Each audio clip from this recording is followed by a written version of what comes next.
Kembali lagi di Cerita Cinta Channel. Jangan lupa like, comment, and subscribe ya. Terima kasih. Hari ini adalah hari yang berat untuk beberapa orang.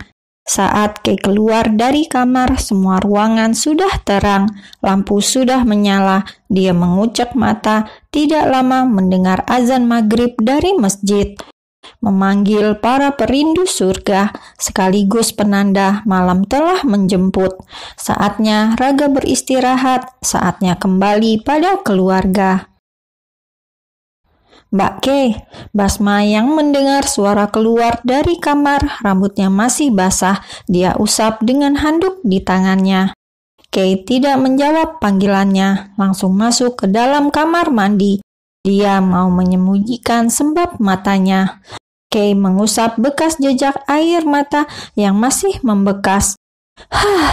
Desahan kuat keluar dari hidungnya. Saat melihat di cermin, ia bisa melihat matanya bengkak. Mau menutupi pakai apapun, dia terlihat habis menangis.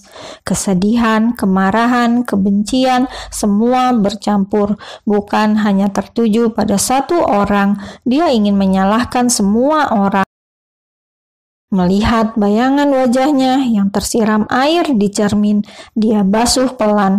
Tuan Adiguna dengan keegoisannya, Nyonya Yuna yang dibutakan kecemburuan, Maisarah yang sudah melibatkan orang tuanya dalam polemik mengerikan ini. Basma, andai Basma tidak muncul dalam kehidupannya, mungkin semua tidak akan seperti ini. Dari semua itu, lebih menyakitkan hati kenapa dia harus mengenal Kak Bian, mencintainya, bahkan menguntai mimpi dan harapan untuk menikah bersamanya kelak. Kay jatuh terduduk lagi. Andai orang tuanya tidak mengenal mereka semua, pastilah akan berbeda. Menetes lagi air mata, jatuh bercampur tetesan air. Ketukan pintu menahan isak berkelanjutan Kay. Mbak Kay. Iya Bas, Mbak wudhu sebentar. Namun, apalah artinya menyalahkan semuanya? Waktu tidak dapat berputar, mengembalikan yang sudah berpulang untuk hidup kembali.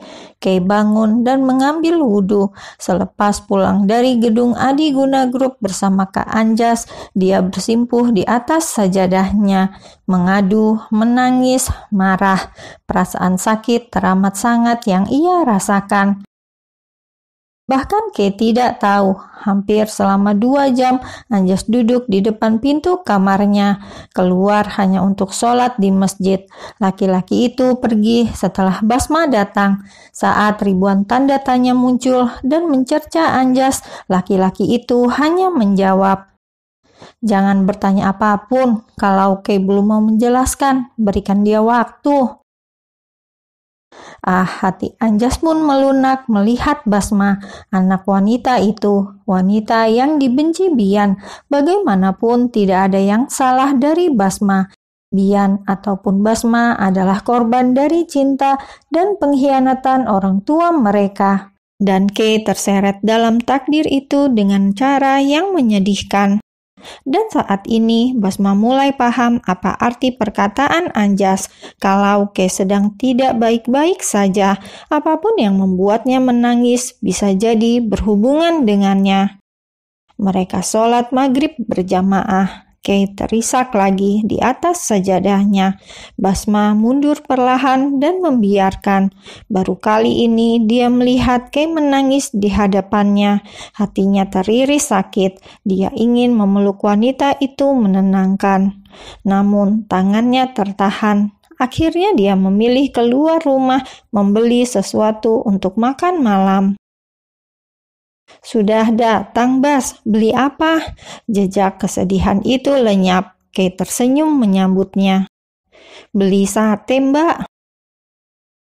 Basma menyiapkan semua di meja makan, lalu mereka mulai menyantap milik mereka masing-masing. "Bagaimana konsernya?" Kay sedang mengalihkan suasana suram dan canggung karena melihat Basma yang sepertinya maju mundur ingin menanyakan sesuatu. Nggak ngerti aku musik apa itu, Mbak. Aku Rian sama Mas Haikal milih main game aja sambil nungguin cewek-cewek itu pada teriak-teriak. Kay tergelak. Maksudnya apa? Siapa Mas Haikal? Ada lagi temen kamu yang dibeliin tiket sama mamanya Rian? Dia kakak laki-lakinya temennya kakak perempuan Rian, Mbak. Jadi kita nonton berlima. Tahu gitu, aku nggak usah ikut tadi. Menunduk sambil menusuk lontong dan dia usap-usap di bumbu kacang sebelum memasukkannya ke mulut. Aku kan bisa menemani Mbak Kay. Dek. Maaf Bas, aku malah berpikir untuk menyalahkanmu karena kamu dititipkan pada orang tuaku dan menjadi adikku, padahal begitu pedulinya kamu pada perasaanku. Mbak Kay, nggak apa-apa Bas, tapi kamu bersenang-senang dan dapat teman baru kan? Mengalihkan pembahasan. Mbak masih sambil makan dan tidak melihat Kay. Dia tidak mau pura-pura tidak tahu lagi. Aku sudah besar dan bukan anak-anak lagi. Sedikit mengangkat kepala. Mbak Kay bisa berbagi beban di pundakku juga. Kay menjatuhkan tusuk sate yang sudah terangkat tadi. Walaupun lapar karena siang tadi dia bahkan tidak makan, namun rasanya mulutnya keluh sekarang. Atmosfer di ruang makan ini tiba-tiba berubah menjadi sendu. Dia ingin mengatakan semuanya, rasa sesak yang dia tahan.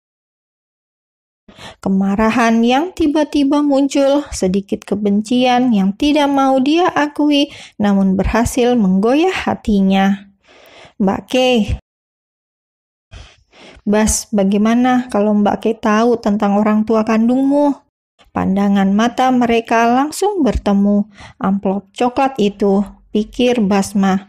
Apa itu yang membuat gurat kesedihannya? Apa itu yang dimaksud Kak Anjas tadi? Tapi kenapa Kak Anjas yang duduk di depan kamar Kay tadi? Bukannya Kak Bian. Malah deretan pertanyaan lain yang ikut bermunculan di pikiran Basma. Mbak, makan satenya. Kau juga takut kan menghadapi kebenaran itu? Bas juga makan yang banyak. Diambilnya lagi sate dan lontong, bergantian masuk ke dalam mulut. Akhirnya mereka menghabiskan makanan mereka dalam keheningan. Bahkan suara detikan jam terdengar karena keduanya sedang mencoba mengumpulkan keberanian dan merangkai kata-kata yang paling tepat. Kay akan mengatakannya siapa orang tua kandung Basma. Basma sedang memikirkan bahasa yang paling tepat kalau dia tidak peduli siapapun orang tua kandungnya. Kalau informasi tentang orang tua kandungnya melukai hati Kay, dia bahkan akan merelakan untuk mengubur rasa penasarannya. Sate dan lontong habis juga. Sebanyak apapun mereka ingin mengulur waktu, pada akhirnya mereka harus menghadapinya juga. Kay sudah kembali dari kamarnya. Basma sudah membereskan meja makan, membersihkan sisa minyak karena bumbu kacang yang tidak sengaja menempel. Sekarang mereka duduk berhadapan dengan amplop coklat terdiam di tengah mereka. Kay ataupun Basma melihat amplop coklat itu dengan beragam kecamuk. Bas, suara Kay tercekik dengan nafasnya sendiri. Kata-kata yang sudah ia rangkai di kepalanya berserakan. Apa ini tentang informasi orang tua kandung Bas yang dibawa Bibi Salsa? Bagaimana Bas bisa tahu? Amplop coklat yang berusaha ia sembunyikan rapat. Maaf Mbak, sebenarnya kemarin Bas dan Kak Bian sekilas mendengar pembicaraan Mbak Kay dan Bibi Salsa. Kalau Bibi punya bukti. Kak Bian memotong pembicaraan. Kak Bian tahu kamu bukan adik kandung Mbak. Kaki Kay bahkan sudah terasa lemas. Dia menjatuhkan kepalanya di meja. Bagaimana ini? Waktu itu Kak Bian datang dan kami menunggu di teras depan. Tapi kami tidak mendengar kelanjutan cerita Bibi karena Kak Bian menarikku untuk minta penjelasan. Sedang berpikir situasinya. Tenanglah Kay. Dia mengusap dadanya pelan. Tenanglah, Kay. Kalau dari pesan-pesan yang dikirimkan Kak Bian siang ini, sepertinya dia belum tahu kalau Basma adalah adiknya. Cara mengirim pesan masih sama seperti biasanya. Mbak Kay, meraih tangan Kay yang terlihat agak bergetar. Kalau Mbak mau menguburnya, jangan menggalinya. Ayo buang jauh-jauh apapun yang ada di amplop coklat ini. Aku tidak penasaran kok. Jauh lebih menyedihkan melihat Mbak Kay yang terluka dan bersedih karena isi amplop ini ketimbang rasa penasaranku. Semakin erat genggaman. Ayo hidup bersama dengan bahagia seperti ini saja. Buat Bas sudah cukup. Maafkan aku, Bas, karena hatiku sedikit goyah untuk menyalahkanmu tadi. Padahal kamu sangat memikirkan perasaanku. Tangan Kay menepuk punggung tangan Basma. Walaupun Mbak Kay ingin seperti itu, Bas, berharap semua kembali seperti itu. Kita yang menyayangi dengan tulus, tapi ayo Kay, keluarkan keberanianmu. Sesakit apapun hatimu dengan kenyataan ini, Basma adalah adik yang kamu sayangi. Rasanya tidak adil bagi keluarga kandungmu kalau Mbak Kay egois ingin menguburnya. Basma melepaskan tangan Kay. Bukankah mereka yang tidak menginginkan aku, Mbak?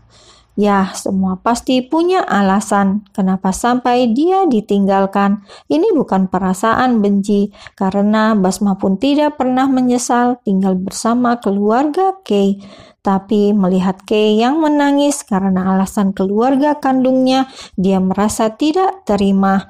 Untuk apa dia merelakan Kay yang sudah hidup untuk kebahagiaannya kepada keluarga yang sudah membuangnya?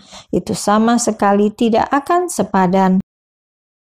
Kay meraih amplop coklat, tidak menjawab kata-kata Basma karena dia tidak mau menjadi ragu dan bimbang. Membukanya perlahan dan mengeluarkan isinya. Lembaran akta kelahiran serta amplop kecil dia taruh secara terbalik hingga semua tulisan yang di sana tidak terbaca. Apapun yang terjadi ke depannya, yang harus Bas percaya adalah Mbak Kay sayang pada Basma. Apapun yang akan Bas lihat di sini bisa jadi akan menimbulkan prasangka dan menyakiti hati semua orang yang terlibat. Mbak Kay mau bilang apa sih? Tapi Bas, sesakit apapun itu, Mbak Kay sedang belajar untuk menerima semua dengan lapang. Jadi Mbak Kay berharap begitu pula kamu, Bas.